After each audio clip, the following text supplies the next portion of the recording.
Eu estou recebendo agora o escritor e integrante do movimento literário, o nosso Tiago Kistemacher. Kistemacher. É alemão, né? Mas Vieira. Kistemacher Vieira. Para falar sobre o recém-publicado livro Janelas Escuras da Alma. E o projeto também que tem como objetivo a promoção cultural e divulgação dos mais variados campos do conhecimento humano. E se o Sargento Junques aí do Reino Garcia estiver nos ouvindo e quiser também participar, dar um alô, um abraço no Tiagão, fique à vontade. E como é que é? O Sargento Junques, que já esteve aqui 2 ou 3 vezes, né? Tiagão, seja bem-vindo, boa tarde. Obrigado, boa tarde. Obrigado pelo convite. Tudo certo? Tudo certo, tudo bem. O beleza. Sargento João, que estiver ouvindo aí, ele foi lá no lançamento do livro, lá na FURB. Amigão sim. teu? Uhum. Como é que vocês conheceram?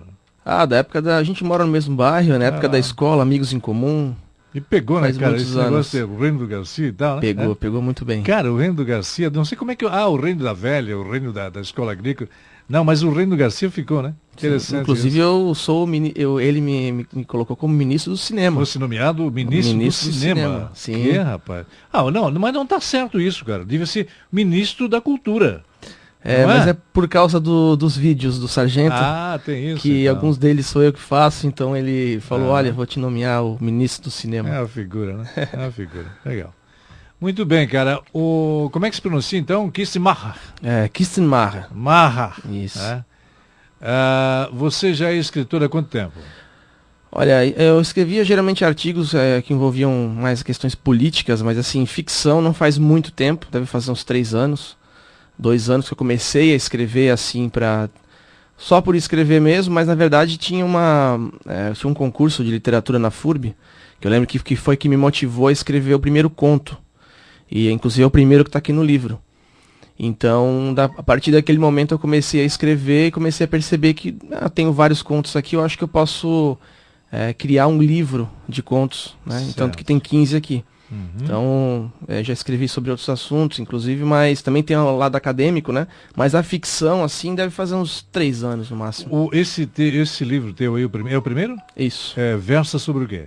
Ele é um livro, né, Janelas Escuras da Alma, é um livro com 15 contos, que eu denominei 15 contos sobre a condição humana. E aqui nesse livro eu acho que ele é bem provocativo, porque ele trata de coisas que o ser humano costuma reprimir, esconder. Prefere colocá-la naquele baú, às vezes do inconsciente, e guardar. E aqui é colocado tudo para fora, posso dizer assim. Então, por essa razão, tem coisas que talvez incomodem alguns leitores no sentido... Não, evidentemente que eu não faço uma apologia ao desregramento, não é a minha proposta, mas é mostrar que o desregramento e sentimentos e ações como essa são naturalmente humanas. Uhum. E negar isso eu acho que pode dar problema. Então, assim, resumindo... mais ou menos trata isso. disso. Agora, a maioria das pessoas não se conhece, né? Infelizmente. Não. E aí quando você coloca variados campos do conhecimento humano, não é? Esse livro traz à baila toda essa perspectiva, é isso? Não. Aí o campus do conhecimento humano, na verdade, seria a questão do projeto literário, né? Aí do literário, né? Tá, então, depois nós vamos falar mais sobre ele, então. Aí seria já no segundo momento. Isso. Tem um livro para sortear, não? Pode ser esse aqui? Pode ser aqui? Sim. Então vamos fazer o seguinte, o que é isso aqui, hein, Léo? Ingresso tem aqui, eu tenho 6 ingressos do vôlei. Voleibol feminino. Tem que buscar hoje. É pra amanhã. Eu vou juntar esses 6 ingressos, aí você não paga absolutamente nada. É para hoje o jogo? Pra amanhã. É para amanhã? Que hora é amanhã o jogo, sabe não? 6 horas. 6 da tarde, né? A partir das 6.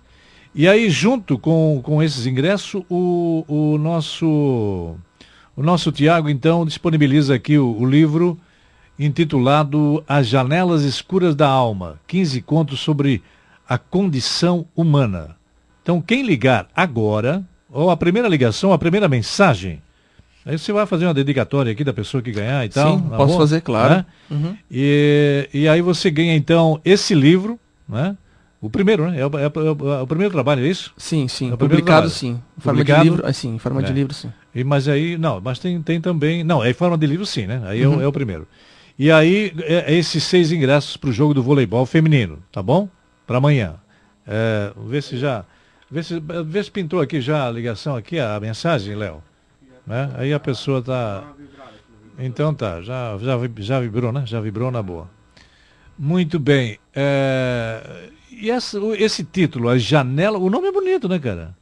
As Janelas Escuras da Alma. De onde que veio essa tendência? Inicialmente o livro, ele se chamaria As Noites Escuras da Alma, por causa de uma frase que eu li num livro sobre a história da depressão, que é do Andrew Solomon, O Demônio da Meia-Noite.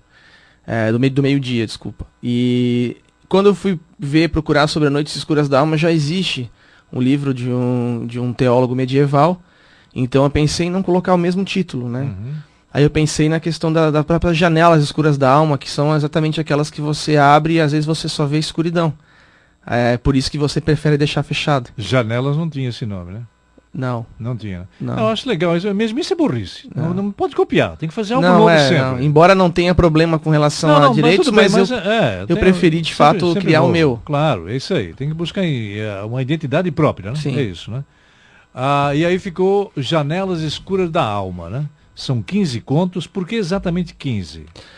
Pela quantidade, eu acho que 15 contos, como eles têm por volta de 6 páginas, assim, na média, eu achei que daria uma boa quantidade. 15, com umas 6, 7 páginas, não é um livro muito... Hoje em dia, como tudo é muito efêmero, muito rápido, corrido, eu achei que 15 contos desse tamanho daria um livro fino, um livro acessível, o vocabulário também ele é acessível. Legal. Então é um livro que não causa medo, né? Porque muitas vezes as pessoas veem aquele calhamaço de 600 páginas e não, falam, nem vou pegar na mão. E hoje em dia um livro assim, eu acho que se encaixa no nosso tempo, sabe? O livro palpável, o livro físico, parece que voltou em evidência, né, rapaz? Tá meio que caidinha a coisa. Eu acho que eu, como sou suspeito em falar, porque... Deu aí, Léo? Inclusive quando a gente tá fazendo trabalho na faculdade, na universidade e tal, eu sempre prefiro comprar o livro. Tenho vários amigos assim. Então eu acho que não cai. Eu acho que quem gosta de comprar livro, de ter o livro, de ter na estante a obra... Eu não falei que cai, eu disse que deu uma retraída. Não, então, né? Por isso mesmo, Então acho que... Eu sou de folhear, eu tenho que ter o contato com ele, entende? Sim, é bem melhor. Eu penso que é assim, né? E aí, onde é que está disponível esse livro agora? Esse livro tem no site da editora, né? Multifoco.com.br. Aí pode ser adquirido direto com o site da editora. E também comigo, que eu tenho algumas cópias ainda. Não são muitas, mas eu tenho algumas. Foram várias vendidas no lançamento. Mas aí eu tenho algumas cópias comigo. Certo. Vamos lá. Quem é que é? O Jacques que quer ganhar? Não, é a Neida Schulert. Neida Schulert. Né? Meu nome, J, é Neida Stuller, bairro Tribés. Quero sim ganhar esse livro. Mas tem que vir buscar, né? Dizer que vai ganhar, mas tem que vir buscar, né, Neida? Tá bom, Neida? Vamos deixar disponível então para você? Você faz uma dedicatória para ela, então? Claro, com certeza, faço sim. Neida, tal, e depois a gente deixa ali embaixo com a recepcionista. Claro. E Neida, aí a partir de segunda-feira você passa aqui, já conhece a emissora, se não conhece e tal, e pega o seu livro numa dedicatória aí do escritor Tiago Kistemacher. Quem é, Léo? Hein? O Jacques fez uma pergunta aqui, vamos ver. Não, tá no teu comunicador. Tá no comunicador? É muita coisa aqui para mim, né? O que é isso aqui? Quando é que sai o livro para comprar? A quanto sai o livro para comprar? Qual é o valor da... A obra tá... comprar diretamente comigo é R$45. Eu tentei negociar com a editora porque eu achei caro. A editora não conseguiu baixar o preço. Eu também estou achando caro. Sim, eu também achei. Não, mas quer dizer, vamos para o lado positivo da coisa. Se todo mundo gostar da leitura, não é caro. Pronto. Não. Mas aqui para livros tem essa ideia, né? 45 pila para um livro e tal. Então tu porque às vezes... caprichasse no livro? Olha, tentei fazer o meu melhor. Então tá. Então assim... Botasse alma. Abrisse a janela da escuridão. Alguns momentos sim, tive que colocar assim. Tu tá entrando na minha aí. Sim. Olha aqui, deixa eu ver aqui. Não, vou sim, Jota. Mas já conheço a rádio, tudo bem. Amo ouvi-lo. Tá certo, então, né? Ouvi-los. Né? Vamos nós aqui da rádio, então.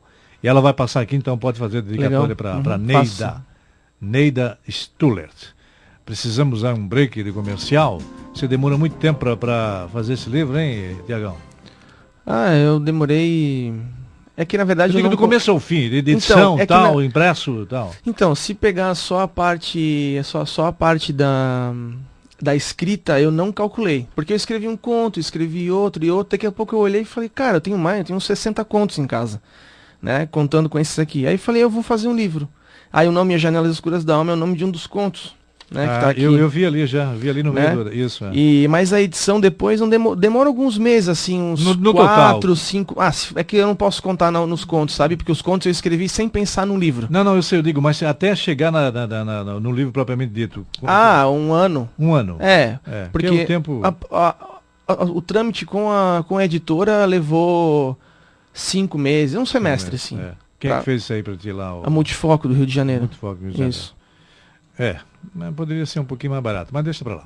Agora vamos falar um pouquinho desse movimento, então, literário? Pode ser. Tu é da mesma escola do Maicon, né? O Maicon Tenfen, você diz?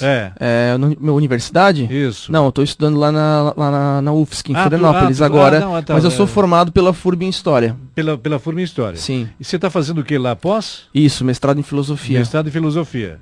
Então, eu vou deduzir que você não vai querer viver só de escrever. Não, o meu projeto, na verdade, é trabalhar com o ensino de filosofia, né, com a organização de eventos. Entendi. Então, a vida de escritor no Brasil, ela é muito árdua, contar com ela é realmente um tiro no escuro. É difícil. Né, e você sabe que o tiro provavelmente vai dar errado. Vai. Então, é mesmo pelo gosto, é mesmo pela questão de Mas não escrever. vai parar por aí não, né, Tiagão? Não, inclusive tem mais um livro que foi aprovado para ser publicado, chamado Confissões, Pecados e Outras Histórias, que vai ser escrito com meu amigo o Fabrício Bittencourt, cujo livro já está pronto, né? O original está pronto e a gente só tem que acertar os últimos trâmites aí, encaminhar e... Então já está no forno aí, né? Sim. Vamos lá, o projeto literário, não é? Substancialmente, o que é, o que ele faz, qual é o que representa para a sociedade? Olha, o projeto literário, eu lembro que eu queria um grupo de WhatsApp para reunir uns 2, 3 amigos meus que gostavam de literatura, filosofia, todo esse campo do conhecimento. Aí chegou um momento que eu pensei, depois de ter feito uma palestra para a Aliança Francesa sobre o Albert Camus, filósofo francês, pensei, por que eu não poderia organizar um evento, organizar um projeto que levasse o conhecimento, como diz o nosso banner na nossa página, vários campos de conhecimento humano para a grande sociedade. O que eu quero dizer com isso? Muitas vezes a filosofia, a sociologia, a história, etc., fica muito restrita aos muros acadêmicos, né? Mas, então, eu pensei nessa possibilidade de fazer palestras, rodas de conversa, encontros. A gente tem um canal no YouTube, uma página no Facebook também, e que seria uma forma de propagar, de divulgar o conhecimento para o grande público, não também para especialistas, mas aí o especialista fica bastante na academia, né? Como a gente também fica, eu também fico, mas eu acho que é uma possibilidade de a gente conseguir discutir isso com o grande público. Inclusive, eu sempre lembro o exemplo de Sócrates, né? Que o Sócrates discutia a filosofia com as pessoas na Ágora, em Atenas, não conversava só com eruditos, né? Só com pessoas que já conheciam algo de filosofia, e com qualquer um. Então eu acho que a gente pode colaborar um pouco para isso, sabe? Levar o conhecimento, né? Às diversas camadas da sociedade. Existe há muito tempo esse projeto? O projeto em si, como roda de conversa, palestra, página, deve ter menos de um ano. Menos de um ano. A ideia já vem de um certo tempinho, mas menos de um ano. A gente já fez algumas palestras, algumas rodas de conversa, e assim, já fizemos bastante coisa. O objetivo central é a promoção cultural. Isso aí, promoção cultural, possibilitar o diálogo do grande público com, às vezes, um professor, alguém especialista em determinado tema. É claro que as palestras, como eu disse antes, não são discussões específicas direcionadas aos especialistas, então qualquer um pode ter acesso, ir lá e compreender o que a pessoa está falando, sabe? Não há necessidade de ele ser um universitário. Não. Eu estou achando legal essa abertura, né? Porque todo mundo toma realmente conhecimento e vai em frente. Sim. Aliás, aqui no Brasil o pessoal lê muito pouco, né? Sim, Thiago, né? Infelizmente sim. é isso. Né? A média, tava vendo uma reportagem, a média dos franceses, por exemplo, é muito superior, é mais do que o triplo. Né? 21 livros é a média. Poxa. Né? No Brasil, Anual. Isso, francesa. Pois é, por ano. Francesa. Por cada... O Brasil é 2, 3. Mas se der isso, né? Se der, né? Infelizmente. Conheço gente que não lê um livro há mais de uma década. Pois é. E aí quem não lê, não se instrui. Absolutamente. Eu e acho também não sabe escrever. Com certeza. Não é? Com certeza. Eu acho que a pessoa perde muito. Né? A gente sabe que o ser humano não está habituado a ler, inclusive se pegar no ponto de vista da história da evolução humana, a leitura é ainda algo recente, né? Num tempo, a gente pegar uma extensão maior de tempo. Mas eu acho que a pessoa perde muito não lendo nada. Acho que perde muito, sim. O que você consegue conhecer a partir da leitura... E é preocupante isso, né? Porque a gente percebe, e aí você que já passou por isso, você vai endossar o que eu vou dizer agora. Para fazer um texto, redigir um texto, o universitário pena. Sim. Dificilmente ele consegue ir até o final. Tem muita gente, infelizmente, eu sempre tenho dito aqui, é tipo presidenta Dilma. Fala e não diz porra nenhuma. Né? Mais ou menos assim, né? Eu tenho amigos que trabalham... Mas o universitário, ele também lê pouco?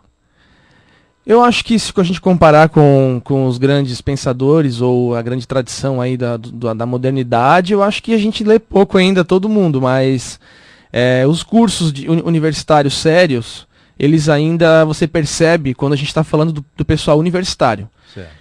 Muita gente, principalmente o pessoal que tem uma dedicação para a área na qual estuda, lê mais, não dá nem para comparar. Né? Não existe nem não sei quantos livros, mas também não é muita quantidade, que às vezes você lê 2 livros, vamos supor, num mês, e aqueles 2 livros são muito mais árduos, muito mais densos. Mas o pessoal da universidade, claro que a grande maioria não é tão feita a leitura quanto a minoria, mas eu acho que tem muita gente boa, sabe, ainda. Né? Apesar de que, claro, muita gente hoje quer simplesmente... Eu digo universidade, quando eu falo universidade aqui, eu me refiro a universidades sérias, né? Não a universidades que só querem colocar 100 alunos numa sala e dar diploma para todo mundo. Né? Porque aí, de fato, não lê nada. Né? A cobrança, o rigor é mínimo. Eu vou ironizar agora. Então... Posso ironizar? Mas tem essas universidades? Pois é. Escutei o ensino à distância. O que você acha? Eu acho que o ensino à distância, ele serve, de certa forma. Mas uma coisa que eu acho que falta, né, que não permite o diálogo em sala de aula, né? O debate, a discussão. Do relacionamento e tal. Nada isso como presencial. Eu acho que eu prefiro o curso presencial. E por isso que eu acho que a gente pode discutir em sala de aula, conversar, né, contrapor ideias. No ensino à distância você tem um módulo de aprendizagem, né, o virtual, e aí você pode discutir com os outros alunos, né, concordar, discordar, só que não tem a mesma dinâmica, né, sem dúvida. Não, claro, isso não. Mas pelo meu entendimento, eu penso que isso, já foi consolidado, não tem mais como voltar atrás. Não, até que tem momentos que até serve, por exemplo, às vezes você não consegue, aqui em Blumenau, por exemplo, você não tem curso de filosofia presencial. Não tem? Não. E aí a única forma de alguém cursar... Medicina também não tem, eu acho, né? Medicina? Não, medicina tem. Tem medicina? Tem. Na FURB, por exemplo. Não, mas eu falei com um professor aqui, poxa, será que não era medicina? Mas ele me falou um curso que não tem também. Não, medicina tem já há muito tempo. Tá. Sim. Até porque tem a robótica, né? O pessoal os médicos se comunicam com... Não é? Sim. Através, como é que se diz? Televisão, canal, tal, tá aqui lá no... você estava falando videoconferência? Videoconferência também e tal. Então, sim. Né? Não, eu penso que sim, mas eu tenho um outro segmento aí que parece que... Tem dificuldade com os cursos de geografia, jornalismo... Mas é uma tendência mundial, né? Isso não tem como... Filosofia não tem, infelizmente não. Até tem acho que alguma coisa da UFSC que tá há algum tempo aqui, mas presencial... Tem filosofia?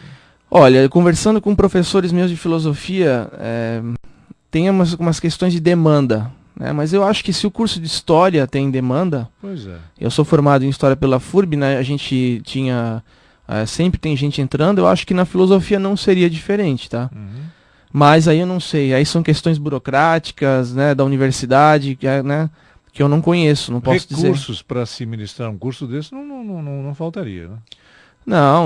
Não, porque pensa só, a filosofia está longe de ser uma medicina no que se refere ao equipamento necessário. Sim. A filosofia é muito teórica, né? A gente tem só o quê? Textos, discussões em volta desses textos, né? Talvez alguém para fazer algum seminário, um projetor, mas assim, longe de precisar de laboratórios, longe de precisar de recursos avançados assim, então, sem dúvida, o gasto é mínimo, né?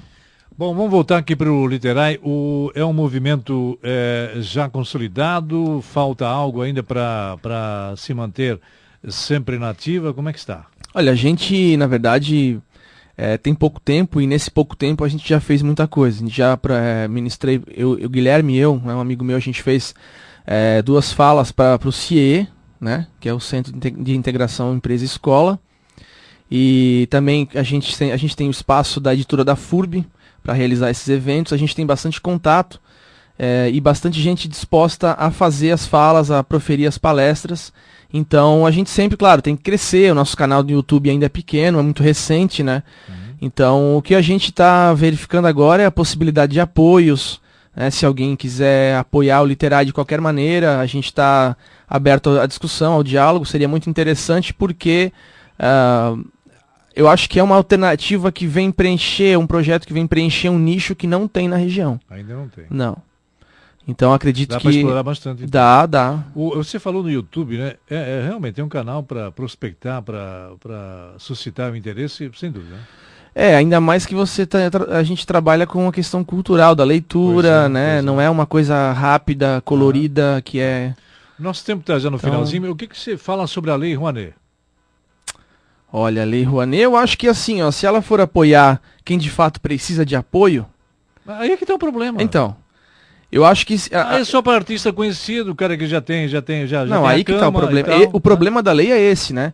Eu acho que se for para ela apoiar alguém que precise realmente de apoio, com um projeto sério, com uma coisa que seja... Tudo bem, agora, quando você apoia artistas já consolidados, que lucram aos milhões, ou um dinheiro público... Então, mas é assim, o Milton Friedman, um economista, ele falava que só tinha 4 formas de você gastar o dinheiro, né? O seu dinheiro com você, o seu dinheiro com os outros, o dinheiro dos outros com os outros e o dinheiro dos outros com você. O que o Estado faz é gastar o dinheiro dos outros com ele. Então a responsabilidade e a qualidade é mínima. E eu chamo isso de socialismo barato, né? Infelizmente é isso. Muito bem, Tiagão. Cara, bom papo, gostei de conversar contigo. Né? Obrigado. Fecha o programa. Falando da tua ida lá para Palestina, você chegou lá, os caras queriam te matar, é isso? Não, jamais. Uma coisa... Você chegou lá com essa barba e tal, barba rala, não chegasse ainda a minha ainda, não chegasse a esse ponto. Não. Mas vai deixar, não? Vai deixar? Não Vai deixar. Não consigo. Aí você pintou no aeroporto, terrorista, mais ou menos isso? Não. Exatamente como a gente conversou, eu me impressionei com a recepção do povo palestino. Tenho amigos que moram lá, uma família de quem eu gosto muito, tenho um grande respeito por eles, me acolheram muito bem lá. Na verdade, eu fui pra lá achando que tinha... Mas não foi o que tu me disseste. Se chegasse lá, não tinha ninguém esperando. Mas eles, depois que eu falei com ela, quando eu já estava lá. Então eu os conheci lá. Eu realmente fui até Ramallah, parei em Tel Aviv, fui até Jerusalém e Ramallah. E quando cheguei em Ramallah, depois de passar pelos checkpoints israelenses lá, não tinha... ninguém me esperando, eu achei que cada esquina tem o pessoal armado e tal, não?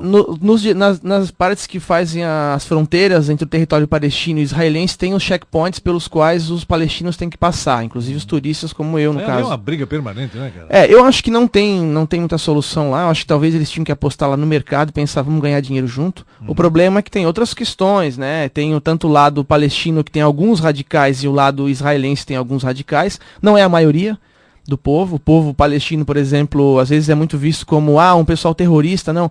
Mas o pessoal trabalha diariamente, normal. É claro que tem um ou outro que tem ainda, defende a tática de guerrilha, coisa assim, que assusta um pouco Israel, ao mesmo tempo que Israel também, pela autoridade que tem, pelos contatos internacionais que tem, passa do ponto né? Avança colônias em território palestino, então assim, é uma situação realmente complicada naquela região. Dá para se perceber assim, para chegar a uma solução digamos assim, de atar os dois povos é difícil.